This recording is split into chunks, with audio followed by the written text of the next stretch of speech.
Good morning, everyone, and welcome back to the Ask Me Anything sessions here in the Rapyd office at the Working Capital in Singapore. If you're hanging out in the virtual map, we're located in the network zone. You can be found in the Boat Quay area, and we've got such a nice view of Boat Quay here, it's fantastic. The format of these sessions is designed to be very relaxed. Please, we're really looking forward to audience participation, so dive in with your questions. Our guests have been happy to answer some very interesting questions throughout the session, so please jump right in. Now, I'd like to introduce our speaker, George Doe. Welcome, George. Thank you so much for coming and spending time with us. For our audience, could you start with a bit of an intro about who you are, what you do, and just let us get to know you a little better. Sure. Thanks for that, René. Happy to be here today. A little bit about me. I'm currently the Chief Information Security Officer for Gojek. For those of you who don't know Gojek, we are a super app here in Asia. We specialize in ride-hailing, which is transport, food delivery, and we have a very large ecosystem of payments. I'm here in Singapore. I'm a US expat. I moved here about a year and a half ago almost from Silicon Valley. I've been happily in Singapore with my family ever since then. I'm a security practitioner. I started my career out in cybersecurity since my college days from NASA. So ever since then, I've been just in the industry forever. So security is my passion. Security is something that I love to do. And I currently run a really rocking team at Gojek for security. A little bit about me. That's awesome. Do you know what I love? I love when someone smiles when they talk about that team. That obviously means like you've got great people working for you. How important is that in cyber? You know, we've everybody has this very popular perception of people sitting in basements, bashing away at keyboards, eating pizza and drinking energy drinks, right? From a hacking perspective. But the reality of cyber is a lot more complex than that. Tell us about your team and why they make you smile. Yeah. So I can go in many directions with that question. So I'll give you a few of my comments on there. Security is one of those things that is never boring. And what I mean by that is on a daily basis almost, my team works with the legal team, the finance team, with the IT team, with the product team, and with the engineering team. So security has this trait that it spans across the entire organization, which is a double-edged sword, because what that means is you're running with your hair on fire, but at the same time you're supposed to keep the lights on and make sure things don't get breached or hacked, right? So if you kind of look at security in that lens, what happens is you got to have a really strong security team, and I work very hard as a CISO to build a strong bench, because my success really is predicated on how strong my bench is, right? So as a CISO, I have a remit over securing the organization, but also our products and services to make sure that first and foremost, our customers, our merchants, our partners have a solid platform foundation called Gojek platform that they can rely on. On the same token, I need to make sure that my own users, those inside the walls of the company using email, our own application, our own technology stack, all of that has to be secure so that they can do their job as well. So if you kind of look at that, it's a monumental task.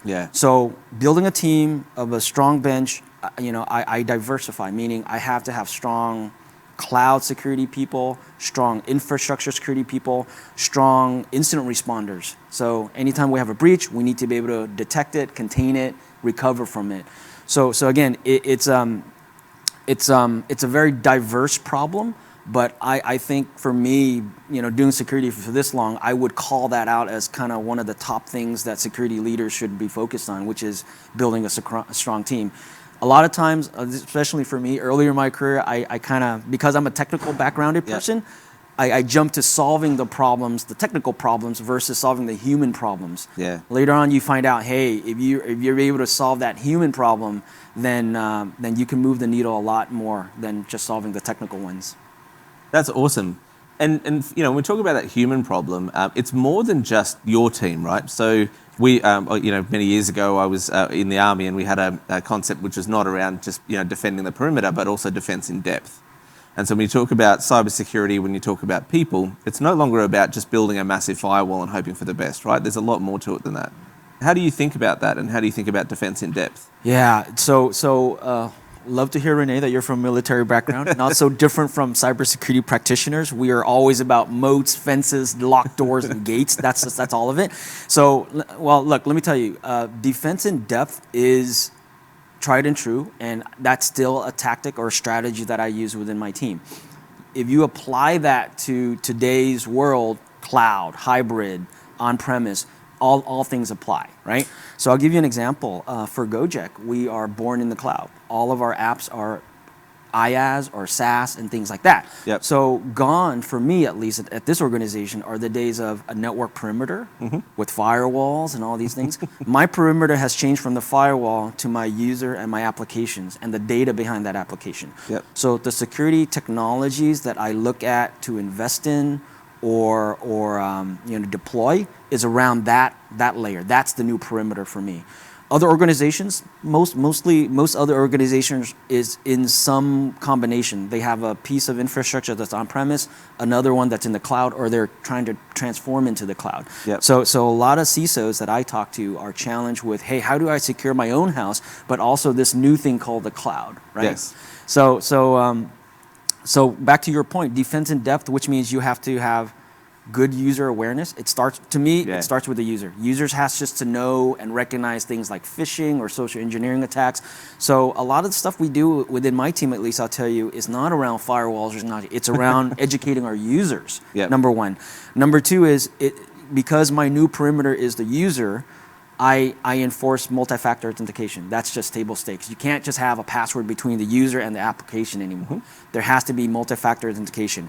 And then thirdly, shift the paradigm towards, hey, I can manage and enforce security at the network layer. No, I need to manage and enforce security at the user layer. Yes. So identity and access management, the ability to understand a user's behavior, what access they have into the applications and data, and then map out a baseline, and then try to detect the anomalies, because typically if an anomaly hits, that's where the breaches happen. So again, it's really retooling the mindset and reshifting the paradigm. That's super cool, and I like the idea of a couple of things that you said there, right? So one is the perimeter's shifted out. So the first question I then have is, in a world where we're looking at open banking, and we're looking at openness, and we all log on with OAuths from Facebook or LinkedIn or whatever, right? When you look at that from a security perspective, what does that mean? How do you have to think through that when you're securing an open platform? Yeah. So a few things. With fintech and banking, everybody's banking from their mobile phone. I mean, that's here, right? It's not even, we're not even waiting for that anymore. The scammers know that. The hackers know that. So what do?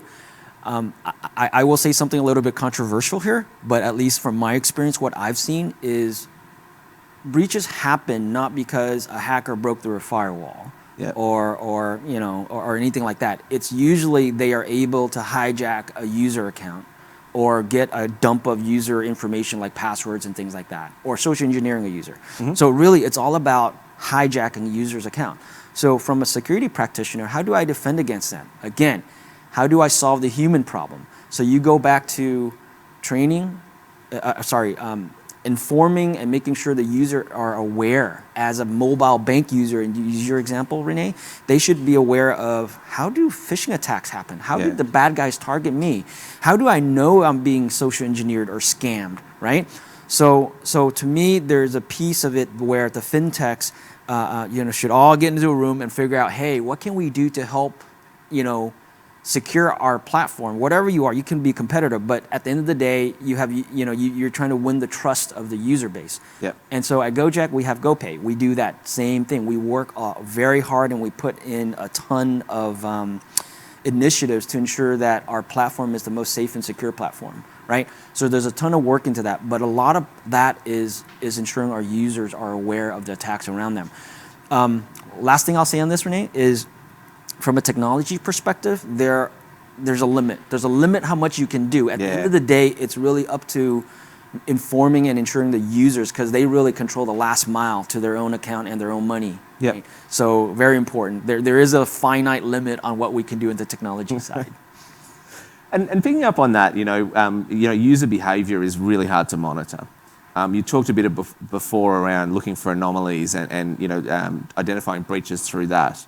How important is data and advanced data tools around network activity and various other indicators to securing your platform? Yeah, so this goes back to your comment earlier. Hey, George, is security all about the security engineers in the back room trying to hack into screens? It literally is like that when you talk about logs and events. But I would answer that question by, quite frankly, saying that's one of the main things that security teams rely on, right? Yeah. I call it the trail of breadcrumbs. Yes. How do you know what happened and when and who's involved and what impacted data there was? You look at the logs, right?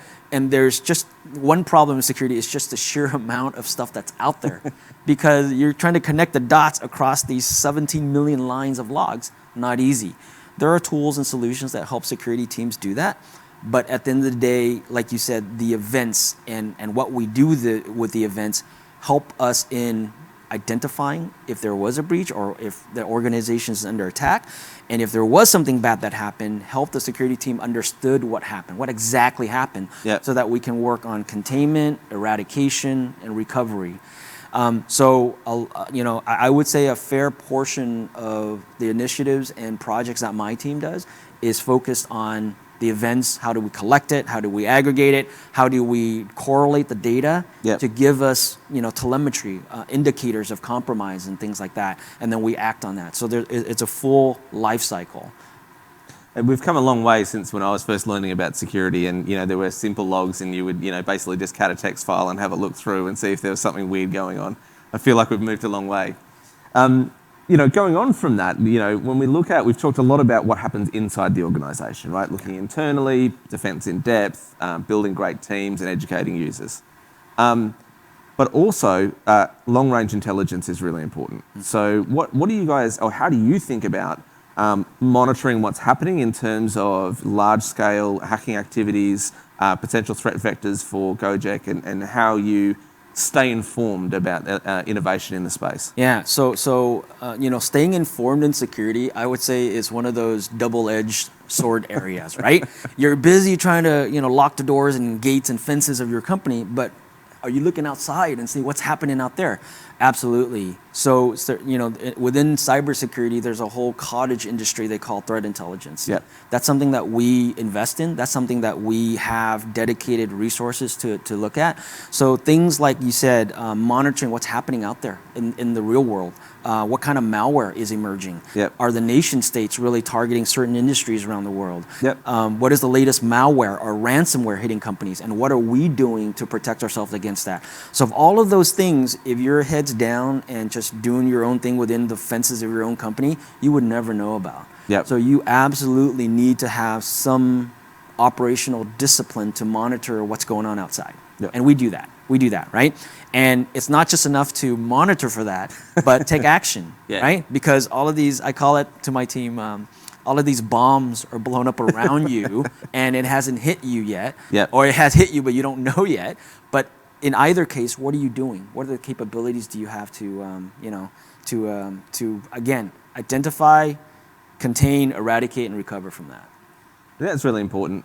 And how do you engage? So from a security team perspective, you've got to stay really skilled up, right? One of the challenges about being a technical expert in anything is the rate of innovation, the different tools that become available on both sides of the fence, both to the hackers and both to those that are defending.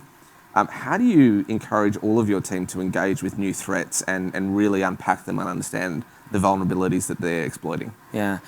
So great question. I after doing security for 20-something odd years, I've one of the things that I think is the most relevant in answering that question is don't always read the book and put in measures that you think will protect. Yep. Start with the end, test it out, and then ask the questions, what went wrong? What I mean by that is red teaming. We will do red teaming, which is in security a regular pen testing that we do ourselves across our own systems. Mm-hmm. Sometimes it's announced, other times it's not. Sometimes we outsource it to third parties to help us do that.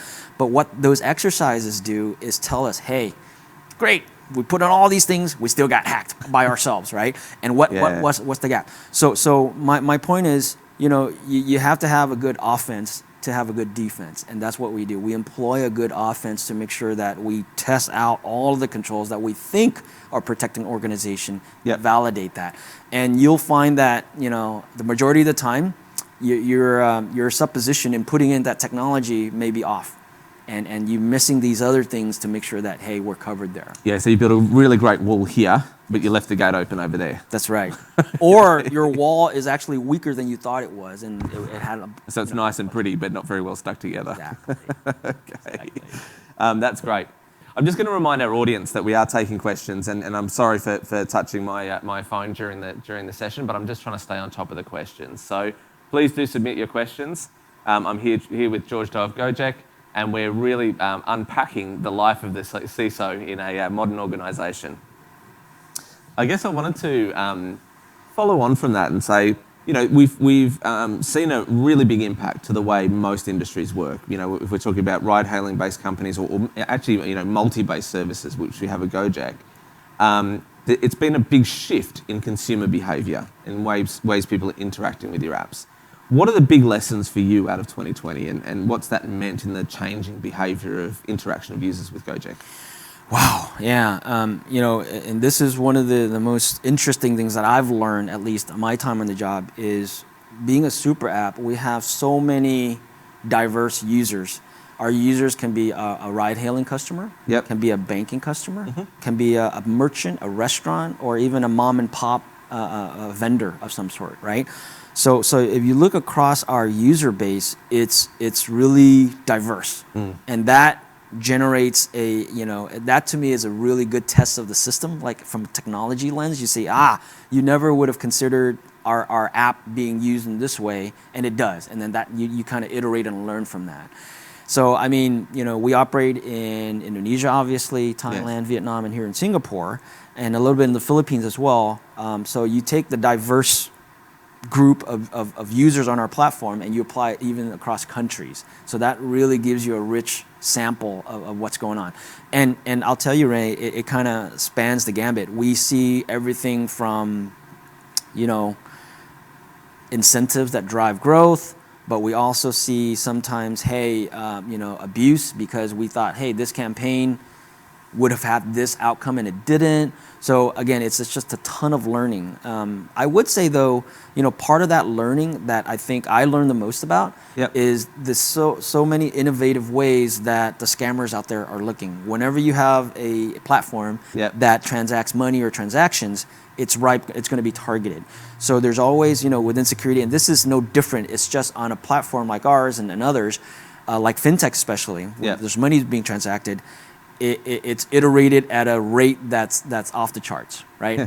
Right. So if you're a fintech, I guarantee you, scammers out there are targeting you, trying to exploit your system.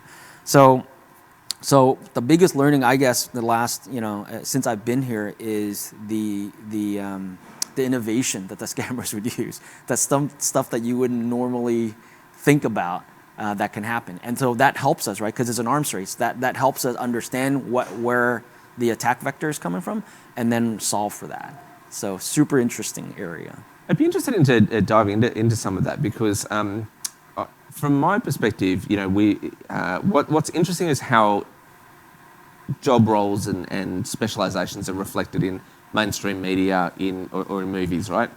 And if we look back to Swordfish and some of the other big sort of hacking movies that have been out there over time, we're actually seeing more and more activity, and it's becoming such a wide surface area and such a rich seam for entertainment, right, to recreate some of these things that are happening.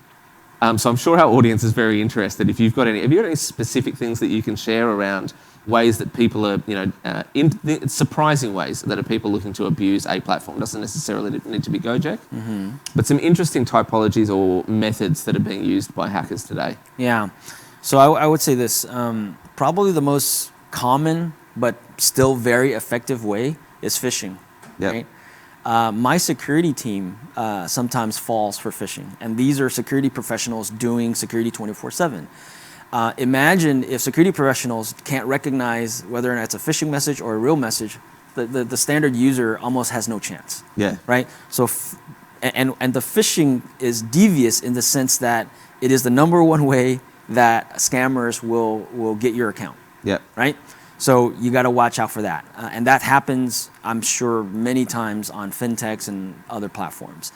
The second way is social engineering. You will get a phone call or an SMS, somebody will contact you pretending, hey, I'm from Bank of America. I'm sorry, I don't know, I don't want to call anybody out, but I'm from such and such bank. They may have gotten your name off the internet somewhere, and they can earn your trust by saying, hey, yeah, I noticed you did this charge because they saw you at the Starbucks at the corner or whatever. And then there's like, oh my God, Bank of America needs my help. What's your username and password, sir, so we can verify your account to make sure everything is safe. Boom, they can get you that way as well. So phishing, social engineering, and probably, the third way is for platforms, especially like fintech. Anytime companies that are trying to grow their user base and give incentives, there's always going to be scams around that. So watch out when there's. I would advise when companies do campaigns and incentives, make sure that you watch for fraud and abuse around those areas. That's awesome. Yeah. Just before I dive into my next question, I want to remind the audience that there's live Q&A, so please dump your questions in the chat. If anybody's waiting to join the room, if we can just make sure that the administrator's letting everybody in a timely fashion. Thank you very much. So George, I mentioned movies a bit earlier, and I want to spend a bit more time in that. I reckon cybersecurity's gotten a lot cooler, right? Many years ago, it wasn't that trendy to be a cyber engineer. Certainly not in my experience.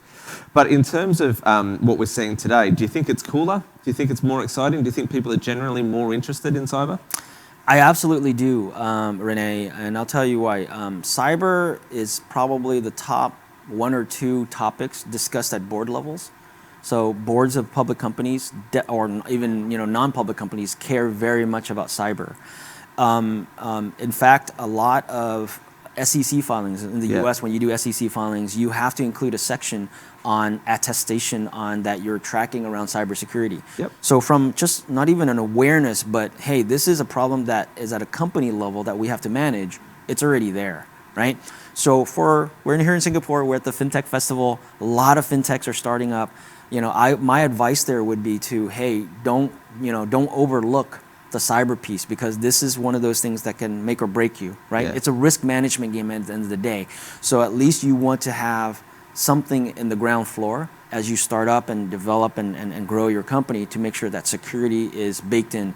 One thing to comment there is, like most engineering areas, it is on orders of magnitude harder for you to fix security problems down the road. If you invest, even though it's painful early on, but you invest the right level of security, it will organically grow to a point where you don't have to, spend millions of dollars or hiring an army of teams to fix these problems down the road. So that's something that I would advise tech startups, but also fintech startups, right? And sorry, I don't mean to interrupt, but do you think that's an important thing for the VC firms as well? So if you're about to make a large investment in a really great fintech idea, perhaps cybersecurity should be part of the pitch deck. I'm agnostic or neutral on that. I think it definitely is worth mentioning.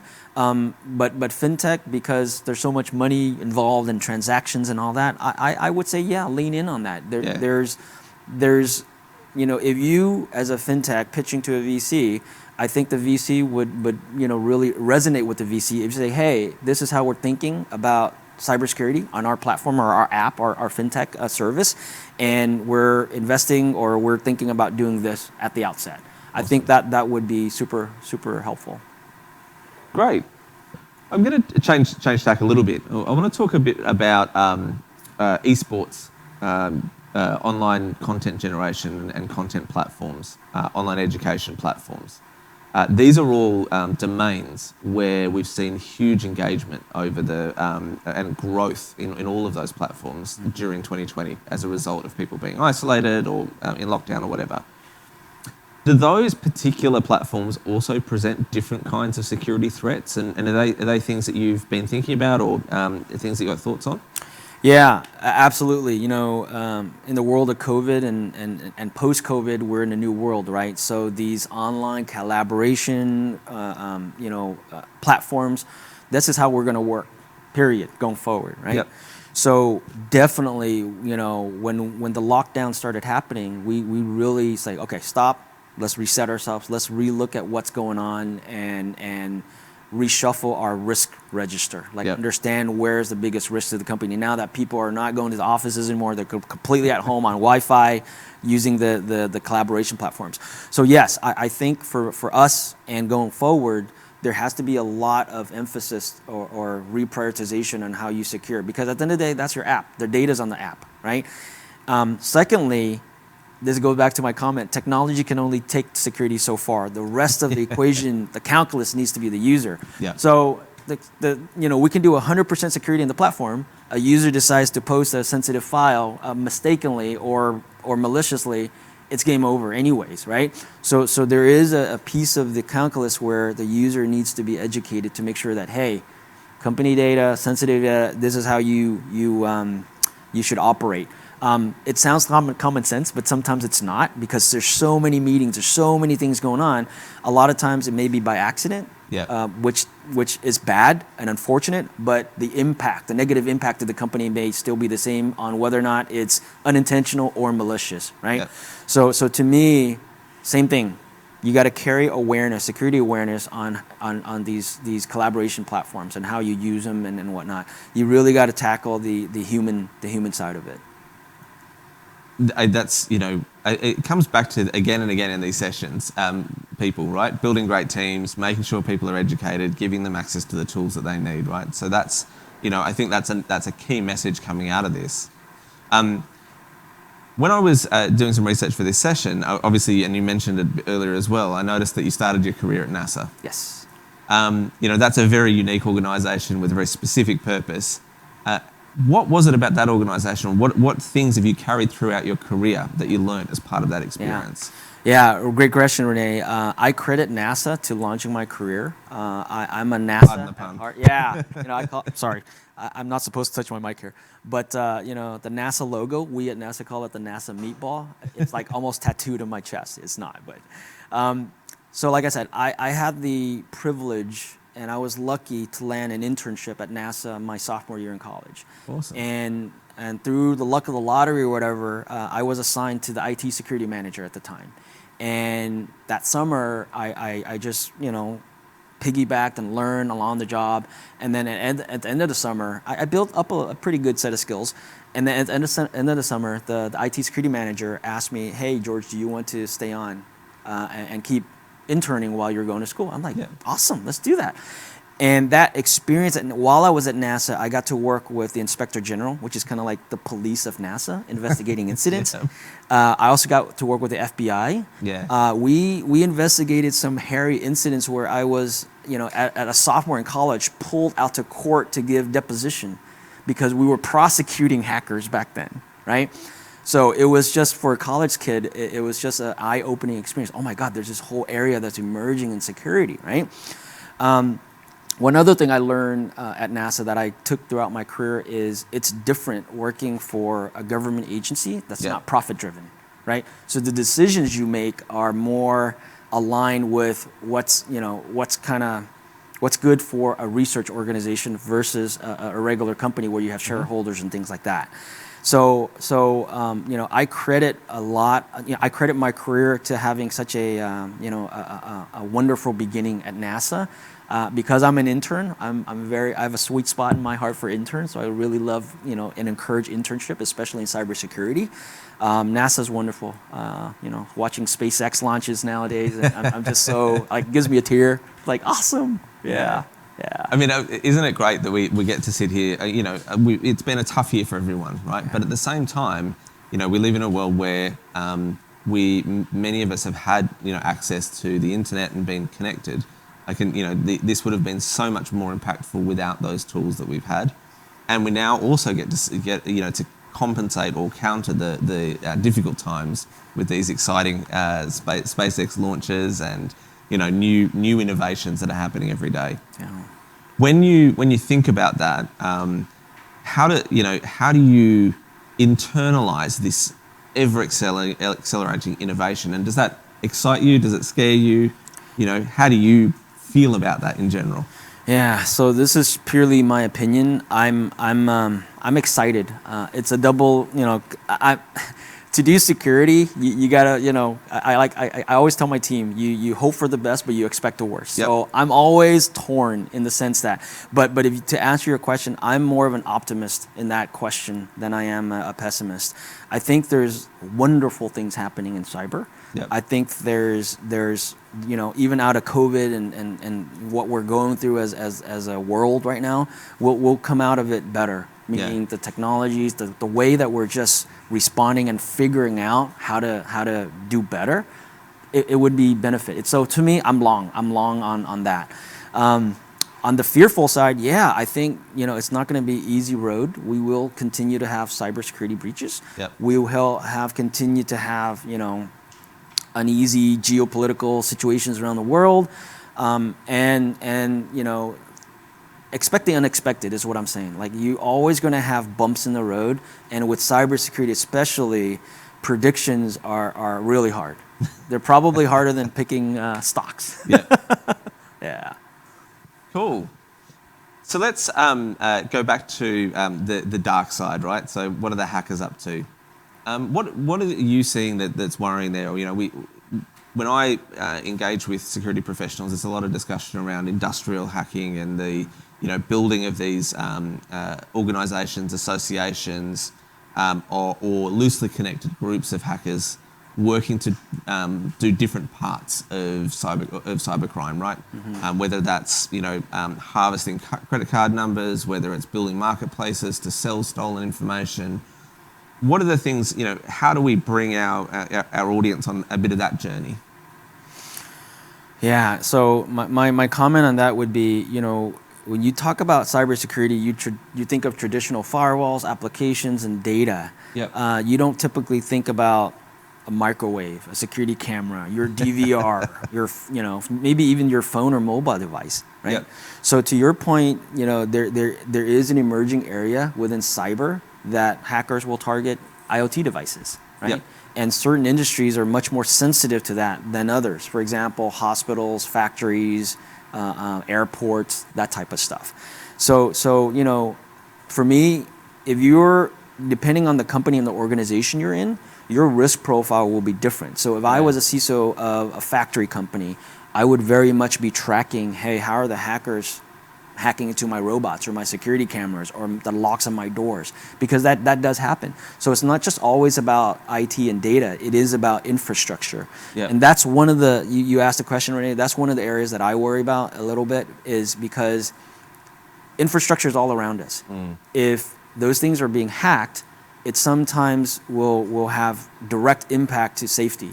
Yes. So for example, in a hospital, if a hacker gets into a surgical device and the surgeon is trying to operate and can't, but the patient is in mid-surgery, that patient can die. And we've had some of these issues before with defibrillators and all of that. So this is not like, theoretical anymore. It's actually very real. Yep. So the risk of IoT hacking is very real. So, I'm like, we have to be watching very carefully around that. Yeah, I mean, I remember, when I did a security course quite a while ago, when my hair was on the other side of my head. Actually we were given a network to work on, and one of the easiest devices to hack into was actually the UPS, right? And to be able to then switch off the network kind of thing. Yeah. I think it's those unseen, those forgotten devices in the corner, which are so vulnerable. Yeah.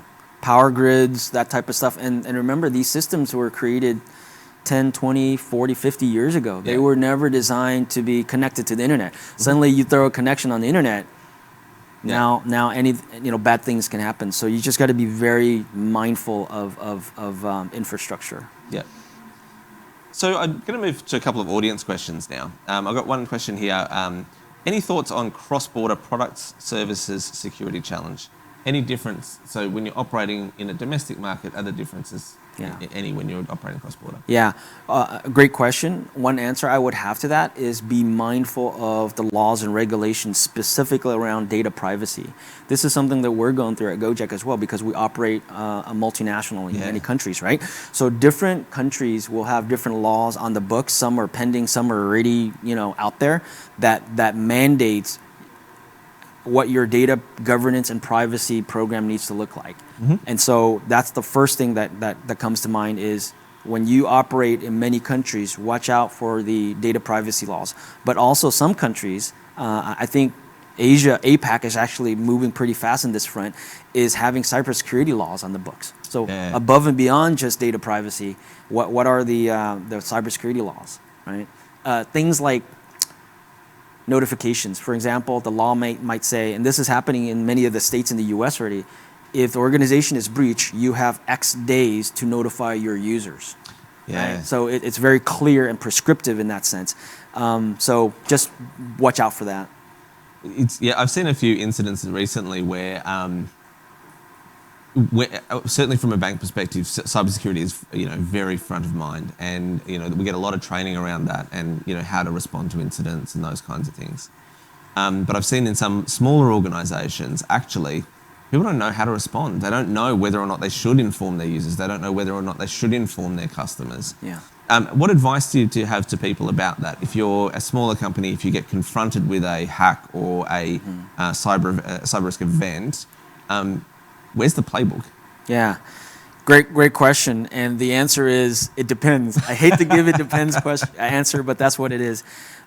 So hey, look, I think the best way to answer that question is every organization, they're different. They're going to have different requirements, right? So the best way to do that, to me at least, is to do a war game. Yeah. Test out your scenarios. Hey, we got breached. This happened. Who's going to talk to the press? Who's going to wake up the CEO? Who's going to inform the board? If it's a ransomware, do we pay ransomware? Who's going to make that decision? Who makes the call, right? So there's all of these questions that will tease out, are we ready? Are we somewhat ready? Or we're not ready at all? And those questions really need to be, the answers to those questions really depends on the company. Yeah. And the state that they're in and what they're trying to solve for. So it's not ever, at least in my experience, a hard and fast answer on how you should, here's your policy, you should always do this. No, it's always, it depends. But the best way to find out what our answer should be is to test it. Test out the scenario. And you can't just say, oh, do it once a year. It's one of those things where the dynamics of your company and the industry shifts, so you almost have to constantly test it. René, you're from the military. This is why militaries do drills. Yeah. Right? All the time. It's like every day you do drills. To me, this is the drill is the answer to this question. Very important question. And I love that. Obviously, I love you brought the military up. I mean, the way that a defence force thinks through that is you have sharp end units that are your combat units will be constantly training against an enemy, an opposing force, very, very regularly throughout their day. Now, the further back you go from that, you might rehearse for the logistics facility being attacked maybe only once a year or maybe only twice a year. So, I think it's the same. One of the things I think that we can learn as large organisations is the importance of regular rehearsal, regular scenario planning, regular wargaming, depending on how involved you're likely to be in a response to an event. Flowing on from that, I've got a great segue question from our audience. What do you wish the world knew about running a risk organisation? I would say be kind to your security team. Security teams are people too. We work very hard many times in the shadows to ensure the organization stays secure. But at the end of the day, we have a large problem that we're trying to tackle. Yeah. Majority of the time, we are accountable to ensure the security team because we are the security team. We are accountable to ensure security for the organization because we are the security team. But a lot of times, we're not empowered. We don't control all the systems that need to be secured. That could be IT under the CIO, engineering system under the CTO, and there's risks in those areas. So we operate in an advisory capacity or an audit capacity, which will add some level of friction because the business is trying to move to the speed that it needs to. But security say, oh my God, we have these risks that we need to manage to. So my point is, security teams just consistently work in that type of paradigm, and it's not easy. So for me, you got to be wired in a certain way to do security and not pull your hair out at the end of the day. Clearly, that's not the way I'm wired. I guess it doesn't look like we're getting more audience questions, but feel free to send them through. What I think is interesting though is you seem to have a lot of fun with security, and again, maybe there's a perception out there that it's not fun. Why do you think it's fun? Why does it bring a smile to your face when you talk about this stuff? Like I said early on when we started, I'm passionate about security. I kind of fell into it out of college, so I like to say I didn't choose it; it chose me. Yep. And I know that's a anecdote, but it's true. I like security because of the fact that it is never boring. It is literally never boring. Yep. Right. I have conversations with my general counsel, my CFO, my CIO, my CTO. Within a span of 2 days, like I have to interlock with all of those leaders, and so really, at the end of the day, it's the excitement around learning and just understanding problems as it pertains to the law, to your technologies, to the cloud, to your on-premise, to your users, the human side of things. Yep. And kind of figure out what that combination, that best balance between security and the businesses. So that's what excites me. I know it sounds like maybe sadistic or something, but it's the diversity of what I look at every day. I can relate to that. Unfortunately, in my role, I have a very diverse set of things that I do on a regular basis, and I agree because it forces you to constantly learn, constantly challenge yourself, and be. I think sometimes without that energy and enthusiasm, it would be a sad place to be because it is complex. There is a lot of hard work. As you look forward into 2021, what does that bring for you and Gojek and the way that you think about security? We have a new paradigm that's been set as a result of the changes this year. Yeah. What are you looking forward to, and what do you think is going to be a challenge? Two answers to that. One is we built up a good function. Yep. We stood up a very good bench and team. Secondly is let's carry on. We're very, passionate, and we know the areas that we need to tackle. So for me, I'm bullish. I'm long on 21 to keep going down the path. We set the roadmap. To me, let's execute the 21 roadmap. I don't know, for other organizations, for the industry, but I would say if you don't have a roadmap, build one. Understand where your soft spots or your crown jewels are. Build that roadmap and put a plan together. I know that's going to cost, some budget, maybe some people, but invest in it and have a roadmap. You can go small, size medium, or size large, depending on how big of a security it has significance within your organization. But definitely assess that. For me, I'm excited about 21. Actually, I know we're trying to round the corner with COVID, and the vaccine's on the horizon, and things are starting to happen. But I think we'll exit 21 well. Yeah, brilliant. So I've got a final question for you. It's a really important one. So hang on to your hat, right? Number one, two questions actually. Number one, what is your favorite Christmas movie? And even more importantly, Die Hard is a Christmas movie, isn't it? So I'll answer the last question first, your second question first. Yes, Die Hard is definitely a Christmas movie. I must have watched Die Hard with Bruce Willis, the first one, for 100,000 times. Yeah. I grew up just watching that, right?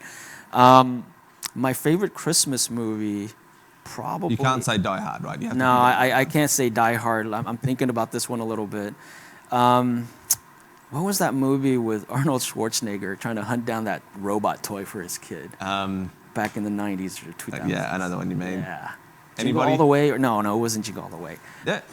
It wasn't called that? I don't know, but that was my favorite movie. Arnold Schwarzenegger, watching him in his action movies, and anytime he does a comedy movie, I'm into that. Yeah, that's cool. So I really like that one. Brilliant. Yeah. George, though, thank you so much for spending time with us. It's been really brilliant to get to know you a bit better, and love the work that you're doing at Gojek. I think your messages for our fintechs at the festival have just been really powerful, right? The importance of cybersecurity, the fact that it's not boring, it can be really fun. It needs to be part of the strategy and the roadmap. So thank you very much. Really enjoyed the session today. Thank you for having me, René. Thanks, George. For those of you who are connected, thank you so much for being part of the Fintech Festival. We'll be back with some more Ask Me Anythings later on today. We're here in the Rapyd office in Singapore, which is located in the networking zone on the virtual map at Boat Quay. Thank you all so much for tuning in. See you later.